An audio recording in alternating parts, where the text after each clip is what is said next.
Hello, and welcome to Cheers. That's one woman's opinion. I am your host, Carolyn Mills. Today we'll be looking at Cheers Season 3, Episode 22, Cheerio Cheers. And before we do, share my day today, I had to go for an MRI. I've told you guys I've been having migraines. Um, it was interesting. First, I got a little bit nervous because the BRI, which is where I get the interpreters, they get the interpreters for me. It was not working. So we're writing back and forth as we're trying to get the thing to work. They finally get it to work, or maybe they got another one. I think they got a different one. Um, so I had the interpreter on the video thing, getting ready. All of a sudden, this other person comes in and she's signing, and they're like, "We have a live interpreter for you." I never get live interpreters. I would love live interpreters. I think pretty much most enough people agree with this. Can't say for sure, but from the ones I've talked to, live interpreters are better. It's just the way it is. Um, and they don't pixelate when they're live. They don't get disconnected when they're live. So live is just much easier to work with. So I was so happy because I had a live interpreter for the MRI and all ready to go. I told them I'm claustrophobic, but I was like, yeah, I'll be okay. They said it was open. Just my head had to go in, which was not the best area to go into when you're claustrophobic because that's what you're seeing is enclosed. At least my feet enclosed is not a big deal. Um, and I've had these done before, but I just don't remember how scary it was. And I don't know if you've ever had an MRI. They put your head like it's all, and then they put this thing over your head, which to me looks like a toilet seat, honestly. It wasn't. But that's what it reminded me of because there's a big circle in the middle, and they put that over your head to keep you from moving because they need your head to be still. As soon as they put the thing on, I started freaking out. Crying and crying, and I'm signing to the interpreter, and I can't see the interpreter because I took my glasses off. So I have no idea what she's telling me back, and I don't hear the man next to me at all, of course. So finally, they got my glasses so I could put them on and see the interpreter. And they were able to calm me down, and they're like, "Do you want to go home, or do you want to try again?" I said, I'll give it one more try. I got through the MRI and results were normal. So we don't know what's causing the migraines. It's nothing in my head. Um, as far like there's no like brain tumors or anything. I don't really know what goes on in the brain much, but nothing's happening. So that's a good thing, but still frustrating because we don't know the cause. She did say though before it's probably hereditary. My dad, I don't recall saying he had migraines, but by his reactions to things, I very much believe he did have migraines. My mom used to tell me that I didn't have them because she's like, if you had a migraine, you'd be crying. Obviously, no. Because it's been verified that they are indeed migraines. I've known this for about 10, 15 years now. Um, so that happened. But yeah, I was very happy to have an interpreter. Um, I'm speaking very little these days. I speak for the podcast and for work, and that's basically it. Other than that, I choose to sign. Don't really like to have to talk when I don't need to. So, I don't mind talking for the podcast, obviously. I love doing this. I have decided though my next podcast after I get through these 11 seasons because I really enjoy doing podcasting. I think I want to do a death podcast. That's my thoughts. But that's it for pre-show chatter. Kind of weird pre-show chat when you're the only one talking. But I always like when they do that in other podcasts I follow along with. I do with my captions. Pod Meets World. I've now started following along with another one, also Will Friedle. It's magical something. I forgot what it's called. Hold on. I know it's bad. I'm gonna promote a podcast. I can't remember the name. Oh yeah, Magical Rewind. Um, Will Friedle and Sabrina. I don't know her name honestly. What is her name? Yeah, it just says Sabrina on here. Well, if y'all know who I'm talking about, feel free to let me know because I can't find her name. It just says Will and Sabrina. I think it's Burns, maybe. I'm not familiar with her outside of this podcast, but she was in Cheetah Girls. I know that because they talked about it today. So let's go ahead and jump into this podcast. As I said, we're doing Cheers season 3, episode 22, Cheerio Cheers. Stay tuned. At the end, I have an announcement to make because we're near the end of season 3. So this episode first aired April 11th, 1985. It was directed by James Burrows. It was written by Sam Simon, who passed away in 2015 from colorectal cancer. Guest cast, a very small cast, just Kelsey Grammer as Dr. Fraser Crane. Cheers is filmed in front of a live studio audience, was said by John Ratzenberger. In our summary, Carla comes in and apologizes. I feel like I'm sliding off my chair. Hold on. And there goes the microphone. Carla comes in and apologizes for being late. She says she knows she left Sam without a waitress. Classic because at this point Diane is literally just sitting there. So obviously the waitress is there. And Diane asks if she's chopped liver. Carla tells her, no, some people enjoy chopped liver. Sam asks why she is in a bad mood. She says that she is having a crisis of faith. Coach lets her know that she has a good Job because Cliff tells her to remember Job. Now, I'm not going to assume all of my listeners are Christians or even Judeo Christians, Jewish or Christian. So, in case you all don't know who Job is, in the Bible, there's an actual whole book called Job. And Job is known as the man of patience. Job had all these bad things happen to him. Basically, his kids died.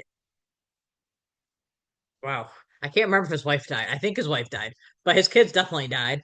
I believe his wife did. He had boils. He he at one point was like filthy rich, and he basically lost all his livestock, and he basically lost it all. And had boils, and that all happened because Satan, the devil, had said he can make him turn from God by doing all these bad things. God said, "Okay, do whatever you want to him to try to prove that you can do this. You just can't kill him." So the devil does all these things to him, and Job does not turn from God. He's very patient. He says, "Okay, I'll be fine, I'll be fine." Well, because he never turns from God, he gets everything back tenfold. So he gets more kids, another wife, more livestock, no more boils. So he was known as the man of patience, and that's where that comes from. So after Carla leaves the room, Coach tells Cliff that the word is pronounced job. Great bet there. Where everybody knows your name plays. Fraser. Oh, I'd like to point out this was also the last official appearance of Coach. As I said before, he was going to be on it again, even though Nicholas Colasanto had passed away February 12th, because they film ahead of time. And there is I think there's one, it would have to be the last episode. I think the final, I haven't gotten to that one yet, and it's been a while since I've seen it. But since I haven't seen this yet, there is a episode, which has to be that one, where they actually use a clip from a previous episode and just plop it in there.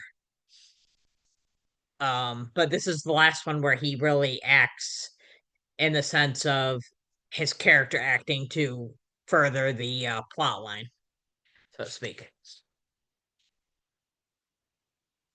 So everybody knows your name plays. Fraser comes in and is excited to share some news with Diane. He was awarded a big prize. The others try to guess, but he keeps telling them they guessed wrong. Cliff asks him, what did you win? A canned ham? You lost all the big ones. Fraser says he's a visiting scholar at the University of Bologna. Coach thinks that it's a university for the actual meat of bologna. Diane explains it's the oldest university in the world, to which Coach responds, "Who's the dean, Oscar Mayer?" That was a bad delivery of that line. Trust me, he delivered it better. Frazier asks Diane to go with him. He leaves in 2 weeks and will be gone for 6 months. Diane says it sounds wonderful, but she sounds very hesitant. She lists the things she has to do, take care of, consider, and she names Sam. She explains Sam is fragile.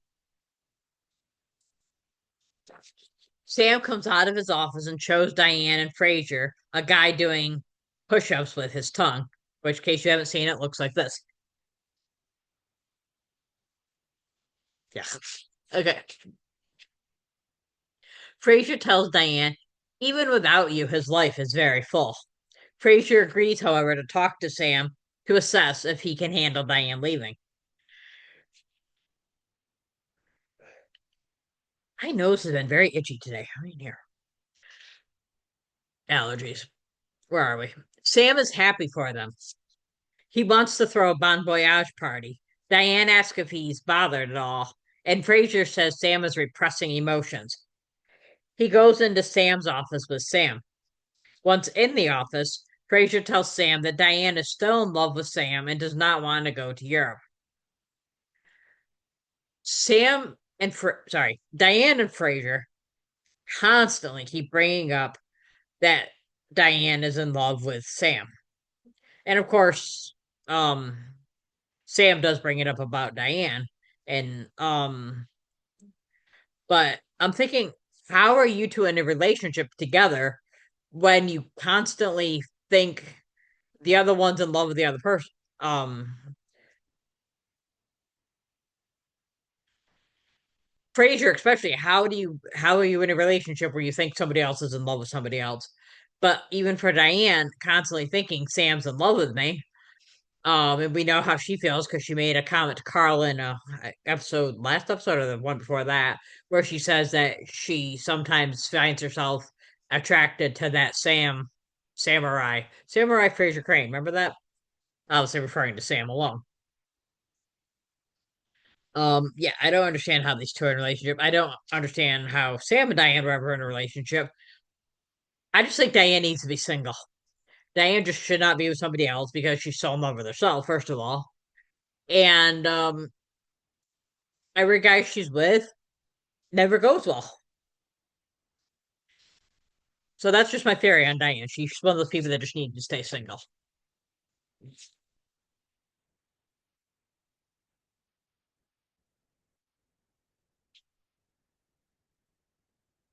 I lost my place.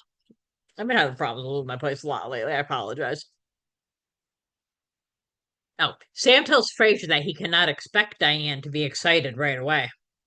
But Frasier doesn't understand, and Sam explains that Diane analyzes the blood out of everything.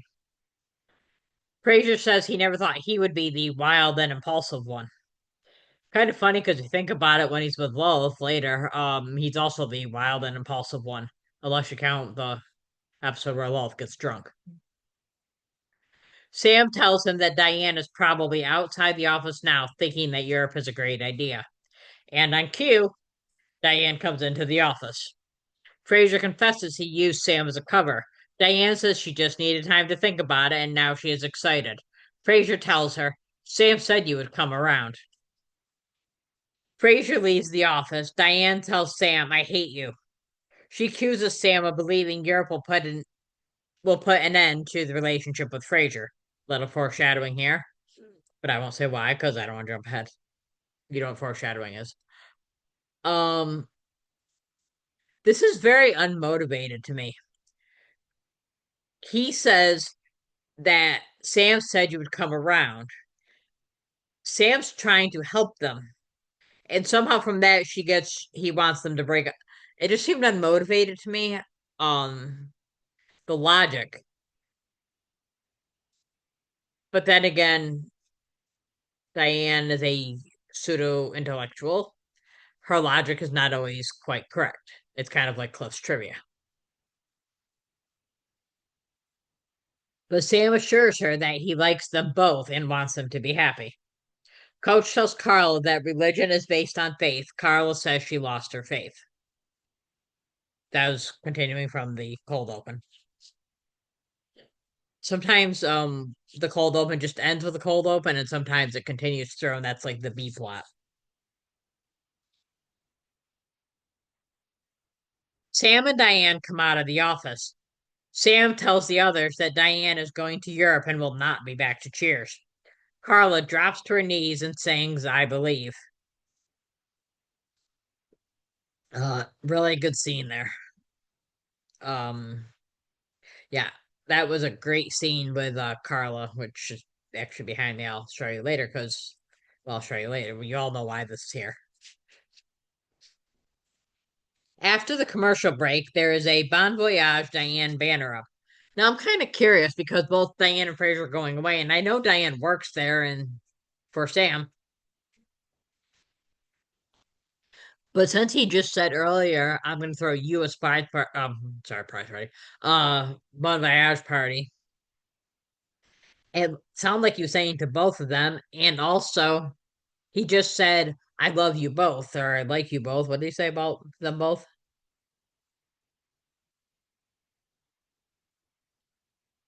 Sure. He likes them both. Um, so he likes them both. He's friends with Frasier at this point. Him and Diana become friends again after the breakup. But it's Bon Voyage Diane, and Frasier's not even there. Frasier may have been getting ready to go. That's understandable too, of course. But it just seems weird. It seems like you might have had them both together.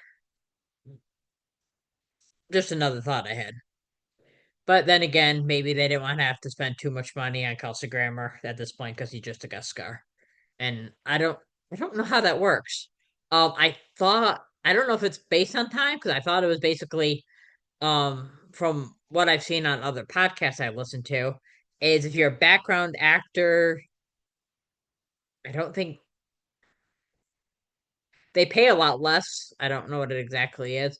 And I think if you have like one line, you get $500 for a day. And I don't know how it goes up after that. Obviously, well, not at this point, but by the end of the series, Ted Danson at that point was the highest paid star on TV. And he was making over $1 million, I think, an episode. So obviously it goes up the more you do. But as far as the guest stars themselves, I don't know if it's based on lines or how many days you have to be there or how many scenes. So if anybody knows, obviously when he became full-time cast member, he made more. Coach tells Sam that he can't believe Diane is leaving. He always thought that Sam and Diane would marry each other. He describes their home, which had a little room in the back for Coach.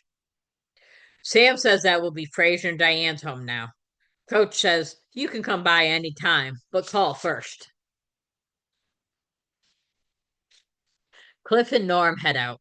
They say goodbye to Diane, and Diane says she's waiting for a kiss, so they kiss each other and then leave. Another great bit right there. They're acting silly. And it's just a Cliffy Normie thing to do, really. Carla says goodbye to Diane. She tells Diane that Diane is not her favorite person, but wishes her a happy life. She gives Diane an Italian phrase that means, excuse me, Mr. Pharmacist, where do you keep the peroxide? And then she leaves. Another great moment there. Coach is next to say goodbye to Diane. Coach thanks her for coming back. She asks him if Sam will be okay. Coach looks at Sam, who is cleaning, and says, I hope so. Diane asks Coach to stand by him. So Coach obediently starts to walk over to Sam to stand next to him. Diane stops him and clarifies she wants Coach to watch over him. They hug, and Coach gives her a fatherly kiss, and then he leaves. I don't know.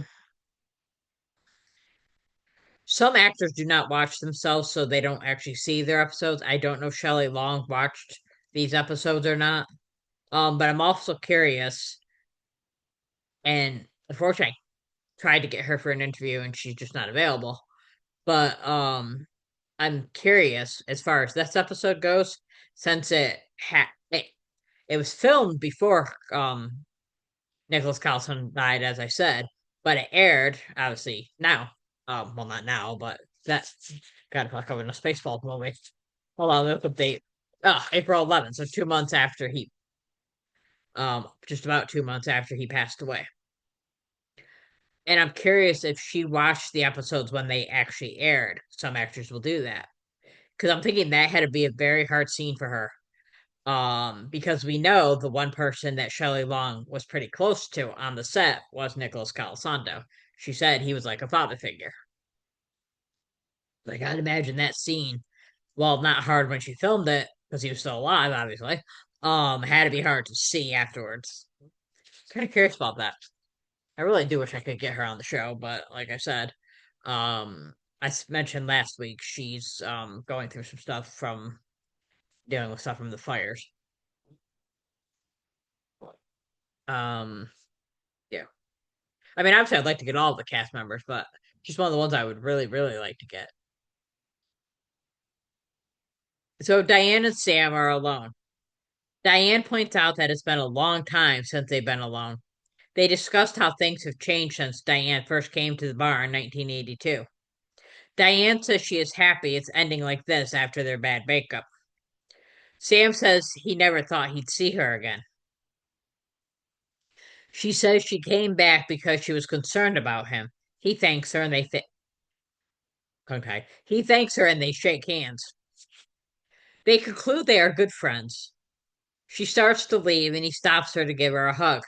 They realize they may never see each other again and continue to hug and say goodbye. Diane counts to three so that they can stop hugging.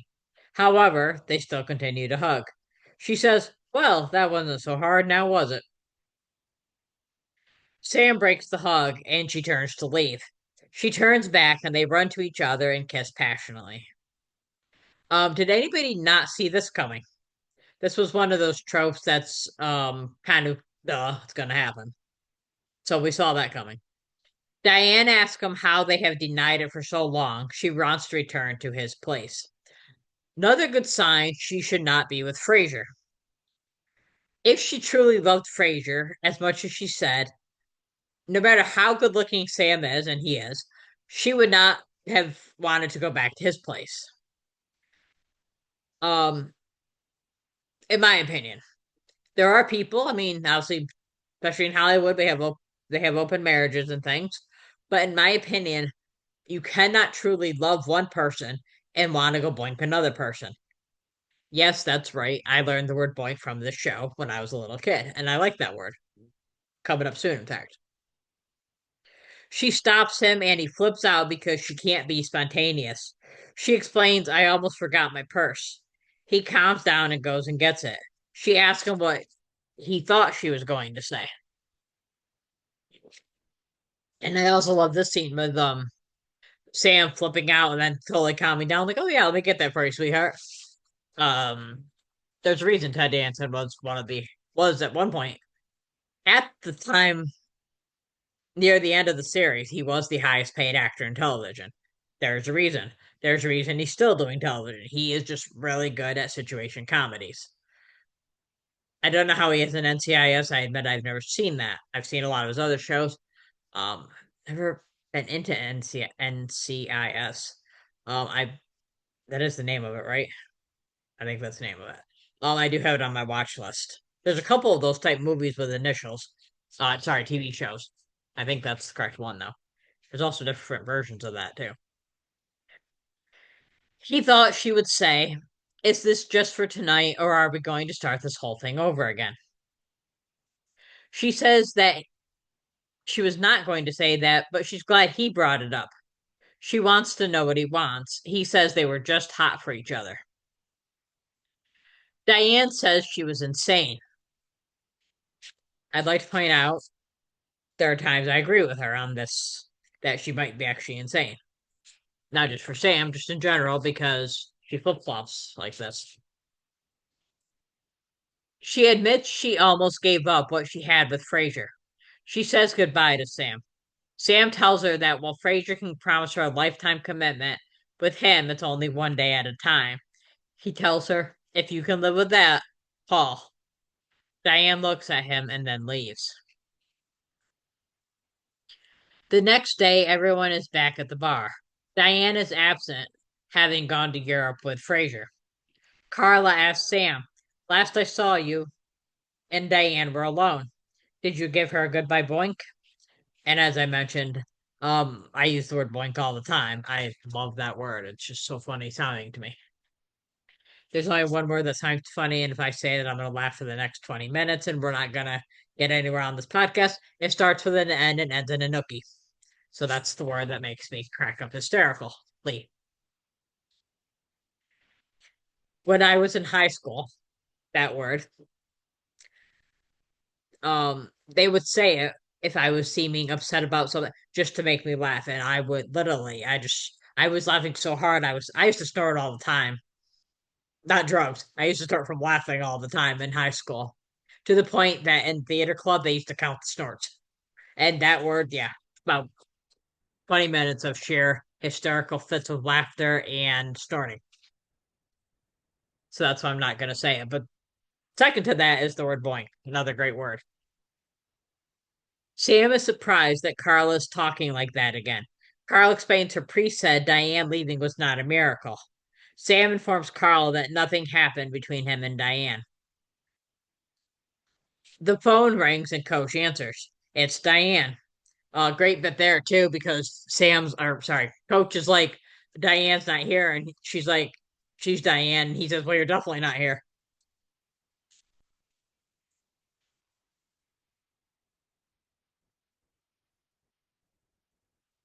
Sam takes the phone and says he's glad she called. At this point, he thinks she's calling because he told her if you can live with one day at a time, call. But Diane says she's in London. Fraser is in the shower singing, so Diane closes the bathroom door. She tells Sam they stopped over in London on their way to Italy. Sam is now angry and asks why she's calling. She tells him that she hopes they can still be friends. Sam says, I don't think we were ever friends, Diane. Diane asks what they were. He says, we're kidding ourselves. He says goodbye. She asks him to wait, then tells him it's nothing. She says goodbye. Sam stops her and asks if Europe has postcards. She tells him, I'm almost sure of it. He asks her to send one and write small because he likes to read between the lines. She says she'll try, and they each hang up. And that's our episode. I gave this episode 4.5 out of 5 beer nuts. I've ranked this episode. I don't.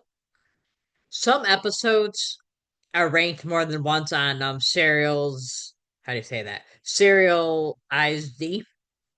It's a app where you can rank TV shows.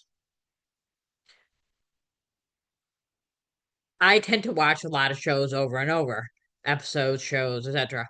I don't rank them every single time. I only rank if the rating I picked happened to change. And then it's only if I even think to check it. Obviously, because I'm doing this podcast, I check them. Well, the first time since I've had this app, the first time I watched it, I gave this episode only 2.5. They do it in stars, obviously, not beer nuts. The second time, I gave it a 3, and now we're up to 4.5. I can't explain why, but every time I watch it, it gets funnier and funnier to me, and I enjoy it more and more. So I gave the MVP to Rhea Perlman.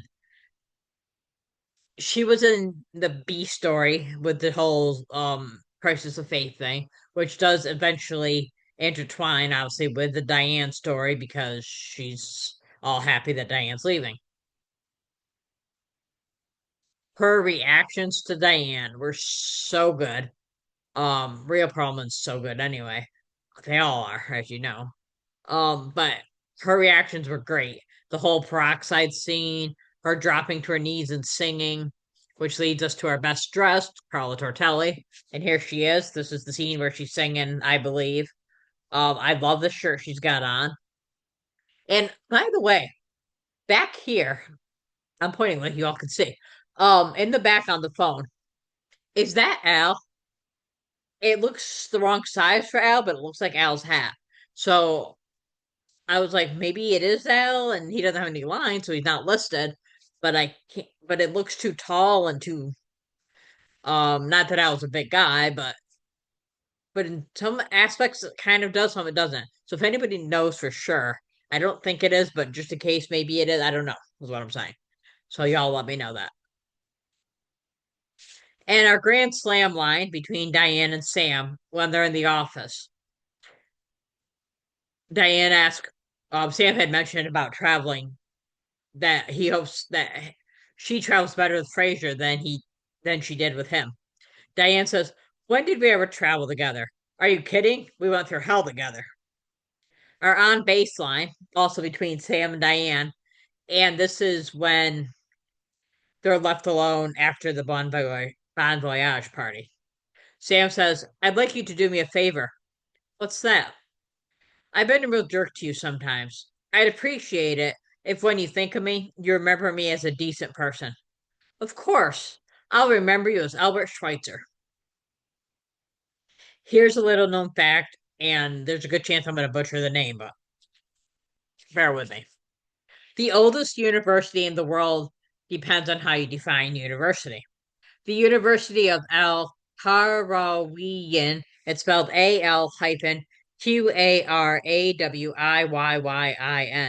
in Fez, Monaco, in Fez, Morocco, was founded in 859 AD. It was first a mosque. The University of Bologna was founded in 1088 AD and was the first to use the term universitas. So depending on how you define it, it was the oldest in Europe, but it may not actually be considered to many that it's not considered the oldest in the world. If you like this episode, oh, we gotta turn off the thing because you gotta be able to see all these. And I have an announcement coming up.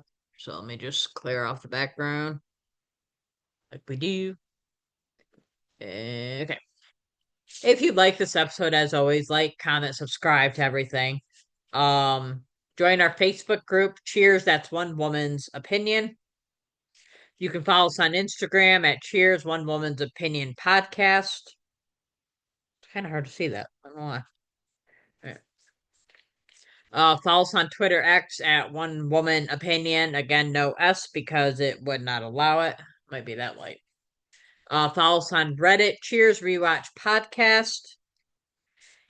And as always, you can email us at Cheers One Woman's Opinion Podcast at Gmail.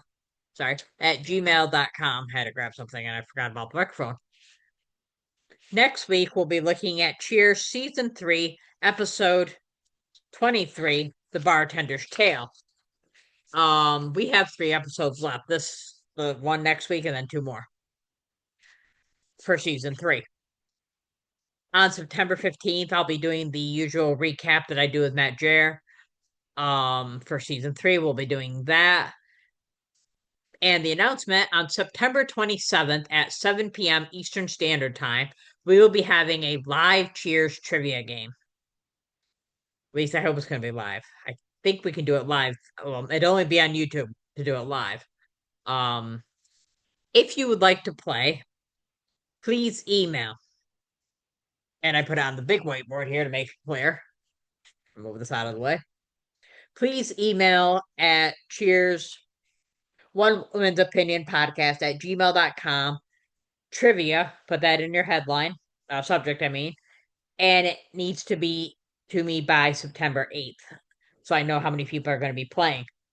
Anybody's free to show up to the live thing and watch, and you can always do the chat, whatnot. But anybody who's actually going to play needs to let me know ahead of time by September 8th. And again, that will be on September 17th at 7 p.m. Eastern Standard Time. It's a Thursday as usual. I'm doing it at 7, not at 9, because I know not everybody stays up really past 9. Especially older people. I've learned this over the years. People, as they get older, some often tend to go to bed earlier. So, yeah, there'll be 25 questions, one for each episode, and there will be a Cheers related prize that goes to the winner. Once I know what that is, I'll be happy to let you all know. I haven't decided yet. I'll let you know that by September 3rd, what the prize will be. But go ahead and sign up for that, get signed in, and we'll have lots of fun with that, and somebody will win a prize. And that's one woman's opinion.